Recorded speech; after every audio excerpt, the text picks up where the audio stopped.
Well, we are rolling right into week 2 of the college football season. Alabama 1-0 after a huge dominant shutout win over Western Kentucky last week. Now the Tide will start preparing for South Florida, a game that caused a lot of attention a year ago. We'll get into all of that. Mike Johnson, Simone Eli joining you. Let's go head to head.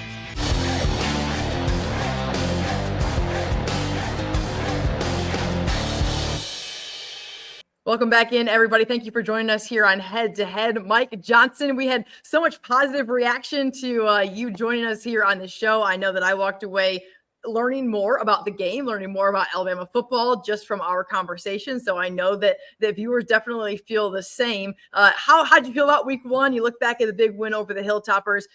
Game was never a question, no doubt about that, and definitely a positive start for Bama.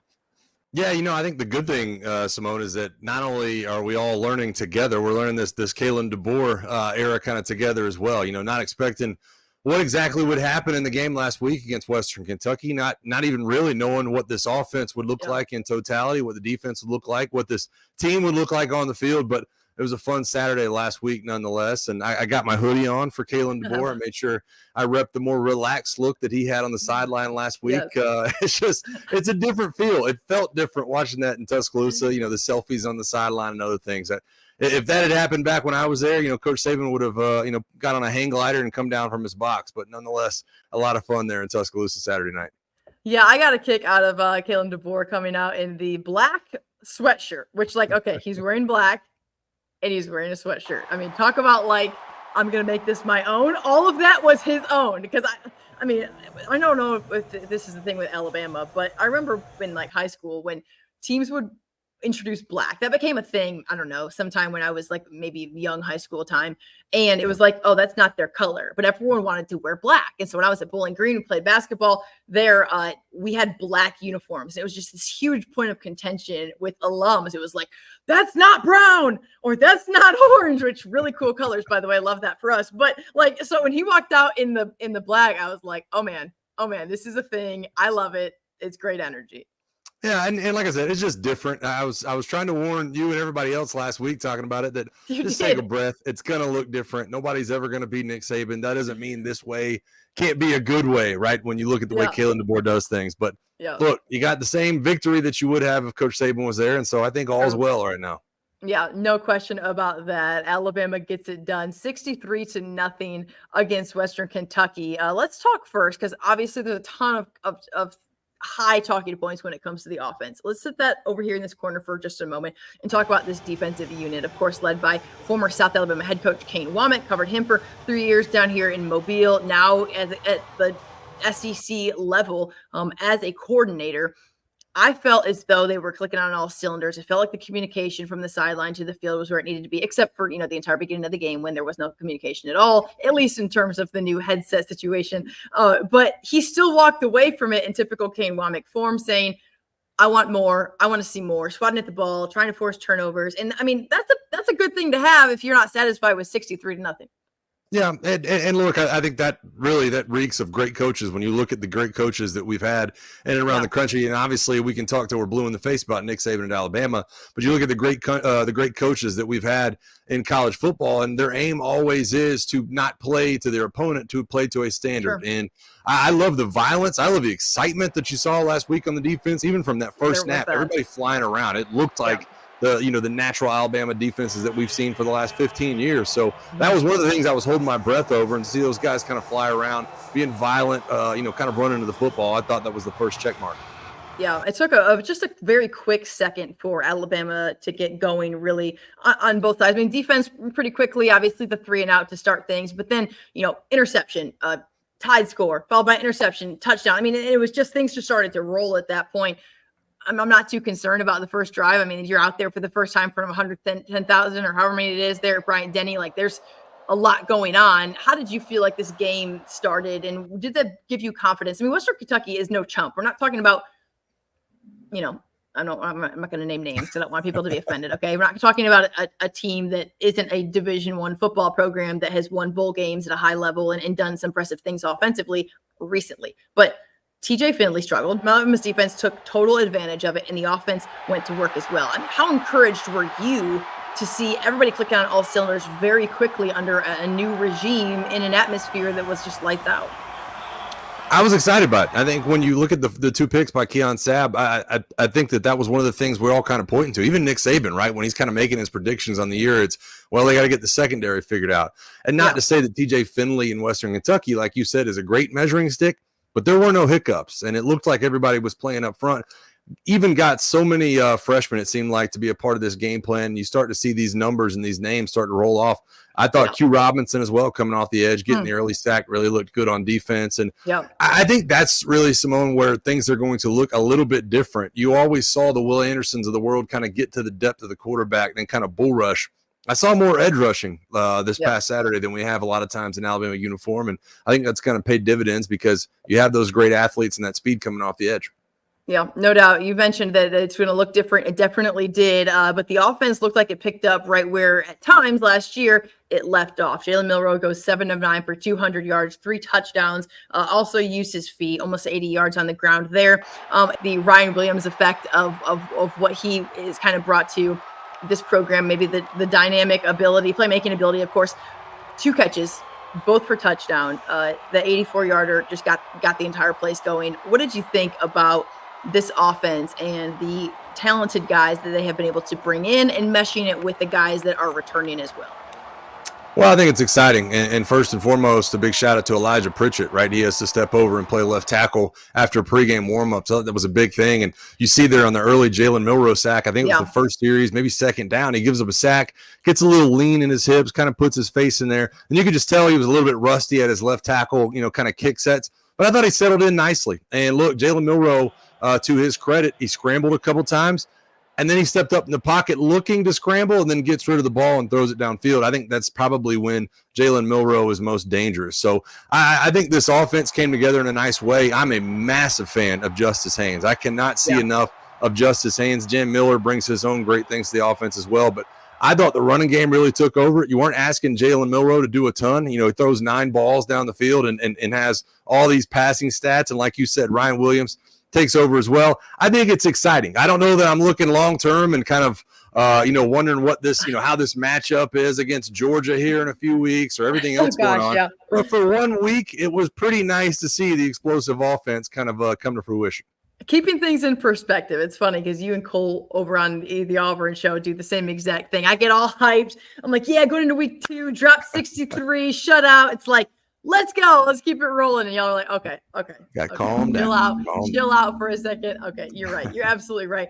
You mentioned the offensive line. Obviously, the injury that in pregame to Proctor at the situation that no one could have predicted. How does that impact this team as we move forward? I know, again, it's only as of this recording Tuesday in the week, so there's a lot of things that could come later in the week in terms of what it looks like for his outlook in the lineup. But what type of impact does that have on this unit as they go into week 2 and beyond?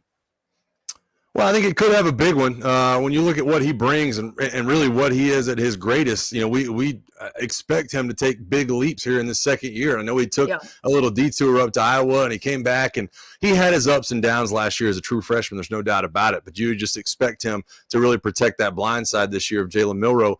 But really, I thought Elijah Pritchett in his snaps last year was a pretty good pass protector at times and really did some nice things. So I think, kind of having him back there to kind of take back over in the absence was really nice to have. I didn't worry about that position. I think that he can be serviceable, Elijah Pritchett, if you have to have that long term. But obviously, that's not something you want. I thought Wilcom Formby was a great right tackle, played with violence really throughout the game as well. So I think they're very solid. I think this is a unit that is going to continue to do different things. I think that when you look at the teams they have, they'll be matching up with, defensive line-wise in the coming weeks. It's going to be a tough task, but Alabama's well built to sustain both speedy defenses as well as guys that are bulky. And so I think that's what makes this offensive line different. South Florida comes in. It's a 6 p.m. kickoff on ESPN there at Bryant-Denny. Alabama night game once again. This game was not fun last year. Okay. First of all, I think that I was stunned when I saw that Alabama was going to South Florida. For some reason, that didn't register with me until it was like game week. I don't think that Alabama is going to have a huge issue going on the road to South Florida. I got 42-10. And I was like, why is Alabama going to South Florida? So we're talking about a group of 5 school that, if you were a Bama fan, I mean, there was a lot of feelings of like this season is over. There's no level of going to the playoffs. Obviously, we know how that came about months later, but maybe not so much from a matchup perspective. But there has to be a feeling of we're not going to have a letdown, I'm gonna call it. And I think Nick Saban walked away from that game, if I remember correctly, saying like, "Hey, a win's a win, and a win in college football this day and age, like I'm happy with it." And there was some truth in that. I don't think that we're gonna sit here and see some like close matchup. That's not what I'm predicting, but I didn't predict it a year ago either. Yeah, and look, I think to bring some perspective, I don't think a lot of Alabama fans really knew much about South Florida headed into the game. And you're like, well, Jalen Milroe's not starting this week, and oh, okay. And then you see it close and you go, well, it's a tough game. You know, it's raining. They're on the road. They're against a good opponent. The South Florida at that point last year had only beaten 4 FBS teams in the prior 4 seasons combined. And so it was really even more than a head scratcher than it probably looked like. Now, they end up, putting together a pretty decent record last year. But again, South Florida last year only beat teams with losing records. And so it's even more head scratching when you look back and think of the run that South Florida went on after that. And the one that Alabama went on with Jalen Milroe at quarterback after that as well. So I hope that we don't see that happen again this year. I think Alabama fans will echo my sentiment when we look at this game coming up this weekend is let's just deal with business. South Florida coming into town, and it was just rocking and rolling. It seemed like at Bryant-Denny. I mean, fans were fired up for football to be back. They were fired up for the new regime. There's been so much hype about this team, about the talented, about the recruits, about the transfers in.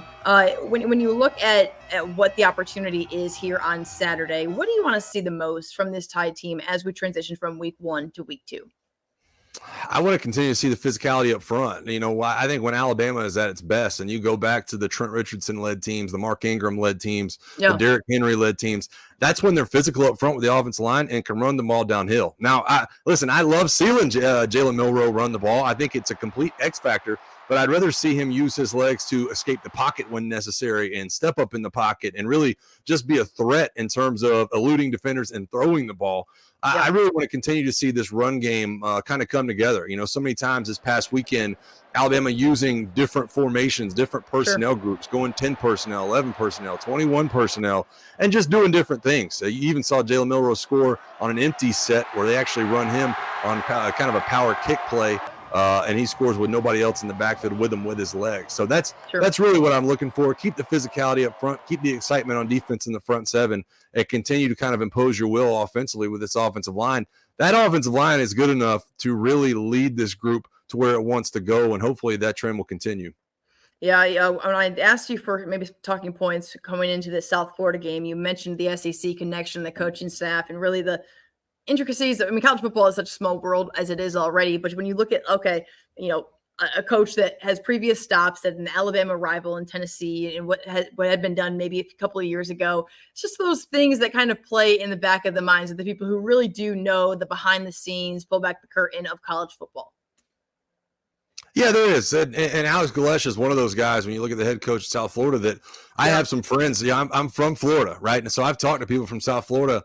They're scared that this is the last year they're going to have him. They really do feel like he is going to be at a Power 4 school in the very near future, if not this year, if not after this year, probably the year following. So he is a great head coach. He comes from the Josh Heupel mindset of, kind of spread everybody out and run a ton of plays. That's what he's done down at South Florida so far, and really has kind of used it to establish an identity. I think when you look at I think South Florida ranked number 1 in FBS last year in terms of plays run. Now, they weren't always the most successful, and sometimes that really comes back to bite you on defense and wears those guys out.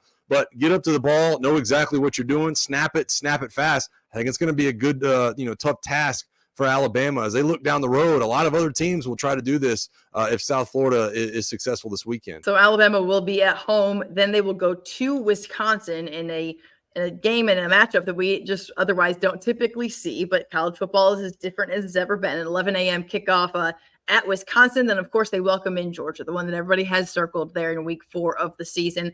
How do you feel like this opportunity, this game now on Saturday, can help fine-tune things a little bit as maybe similar caliber in terms of a G5 school as we saw from Western Kentucky team, but nonetheless, you want to see some guys make changes, tune things up as we go in from week 1 to week 2, because you have something to actually work with now. Yeah. Well, you know what's funny about it, Simone, is I look at the next 3 weeks, and I'm not sure you could have picked 3 more different opponents to be facing when you Might be a look good at thing. South Florida. Yeah. Small, fast guys, they're going to go a million miles an hour. They're barely going to wait for the referee to get the ball set this weekend before they'll be snapping the ball offensively. And then you go out and play Wisconsin, and Lord knows they might have 10 offensive linemen in the game and 1 running back. I mean, that's just how they play Honestly, football. true. They put it on the ground. And then Georgia, obviously, will be there'll be a little bit in between. They'll do a lot of different things offensively for Georgia. So it'll be funny. I don't think you can take too much away from what South Florida is able to do, but just communication, first and foremost. It's communication. It's a home game. You're going to see a ton of different formations, but everything's going to be moving very quickly.